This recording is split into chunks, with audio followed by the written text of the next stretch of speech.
The conversations between the prime minister and the president are cordial, they're friendly, they have a deep friendship that goes back some 40 years. And sometimes lovers have a spat.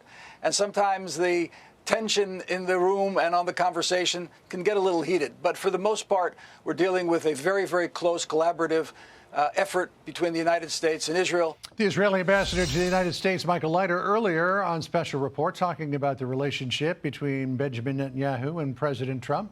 Testy at times, but friendly for the most part. Let's bring in our panel. Senior foreign policy correspondent Jillian Turner, Fox News chief political analyst Brit Hume, and retired U.S. Air Force Brigadier General John Teichert. General, let's start with you, because this first engagement between Israel and Iran that occurred over the weekend obviously was very much in Israel's favor. They really gave Iran a bloody nose while all of the Iranian missiles were shot down. Yet to hear Iran tell it, they won. John, that's pretty typical from Iran and how they try to exaggerate the successes of those attacks. But you're right.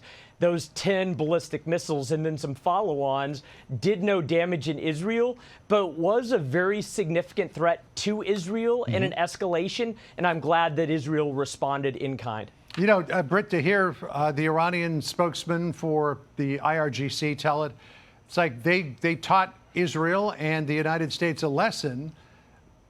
I mean, obviously, Israel came back and hit them pretty hard. The United States hit a couple of radar facilities on Keshem Island and another island. But when did the United States and Israel say, you know what, enough of this, let's get back to the kinetic activity and wrestle them to the ground and force them to make a deal? Well, I think that's what a lot of Americans are wondering, John. We made tremendous progress in setting back Iran militarily to the point where it is a minor power now, or if even that. But I think people are looking at this situation with the Strait of Hormuz. Yes, the blockade is working, but it hasn't pried open the strait yet. And the peace deal that the president keeps saying is just around the corner has continued to be elusive. And I think a lot of Americans are wondering, just as your question suggests, why we don't just get on with it and resume military activity, knock down what Iran has been able to rebuild during this ceasefire, so-called, and apply more pressure on Iran. And in the meantime, do some more of the destructive work that was underway when the ceasefire was called. It begins to look, the whole thing begins, I think, in the eyes of a lot of people, to look like a success that's turning into a muddle. Yeah, General Jack Keene's Institute for the Study of War observed this on Iran firing missiles at Israel. They said, quote, Iran will likely seek to use the threat of a resumption of full-scale war to deter additional Israeli attacks. Iran is already attempting to present itself as a reasonable actor in the most recent escalation, even though its ally Hezbollah started the escalation back on June the 7th. Jillian, it's just so typical of Iran, provoke, and then say, oh no, we're the ones who are acting reasonably here. It is, John. And interestingly, to that point, because I didn't even know you were going to bring that element of this up, we got this amazing new detail over the weekend about the original U.S. strike that took out Iran's supreme leader, that started Epic Fury. It was back on February 28th. We are learning from the current foreign minister that the United States targeted Iran's supreme leader, but spared other senior officials who were in the same compound as him at the same time. Why the Trump administration spared the lives of some other key senior Iranian leaders, we now know, is because President Trump had hoped somewhere down the line to be negotiating with that regime. And if they wanted to do that, they would need to leave some key people in place so they would have somebody to talk to. I think it bears highlighting today, especially because the president continues to face incredible pressure from Iran hardliners on the Hill, his own former cabinet members. We saw John Bolton today advocate in the Wall Street Journal for the president to just wipe out the entire regime. You know, everybody, all the officials, their family, their friends, their cousins, and he has resisted that now literally for years. You know, I'm sure that that's something that General Israel would like to pick back up on. I mean, they were very, very effective at peeling back layer after layer of the Iranian leadership. Maybe they went a layer too far and got rid of some reasonable people that the United States could have dealt with. But if you go deeper into the regime, might you eventually find somebody who says, yes, let's make a deal, and let's make a deal that's going to be favorable to everybody? John, I think you can. And we have been very good in previous air campaigns and strike campaigns at mapping out the sources of power, the sources of strength of a regime, and what matters most to them, and then striking those types of targets. And while we dazzled the world with operational and tactical successes in the first 6 weeks of this conflict, we haven't seen the type of strategic strikes that actually strike at the heart of the regime. And when or if we pick back up, I hope that is the focus of our strikes. So Jesse Waters has got an interview with Vice President J.D. Vance tonight, and he asked him about Iran and a deal. And the Vice President, Britt, still seems very optimistic about the possibility of getting one done. Listen to what he said here.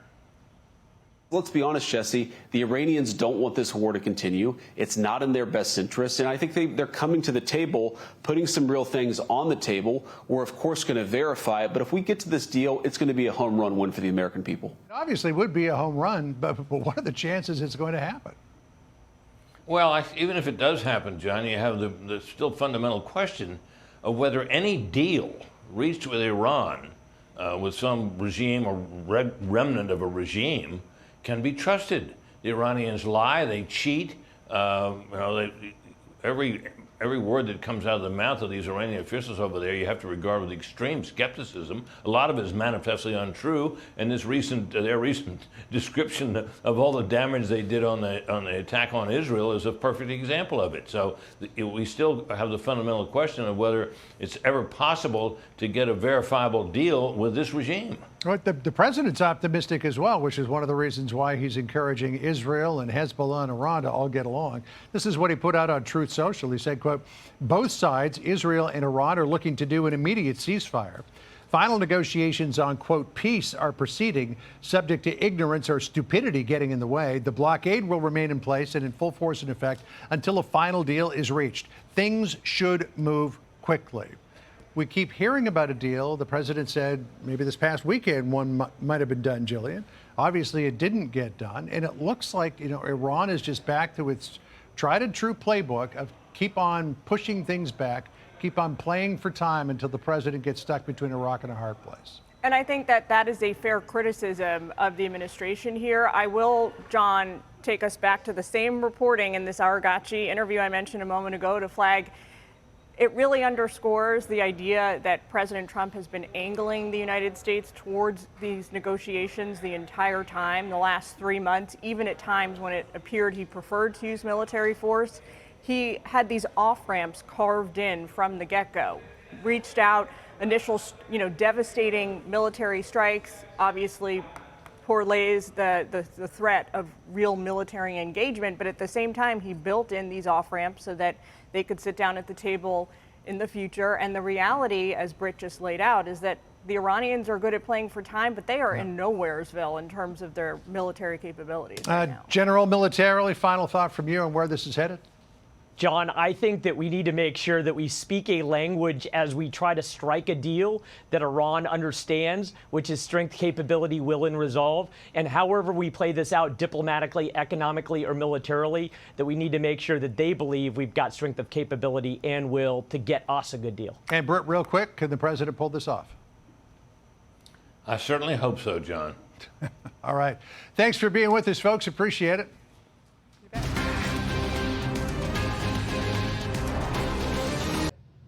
All right, thanks for watching. Check out my new podcast, Hanging Out with Me, Sean Hannity. The big interviews, the debates you won't get anywhere else. Like and subscribe for new episodes every Tuesday and Thursday.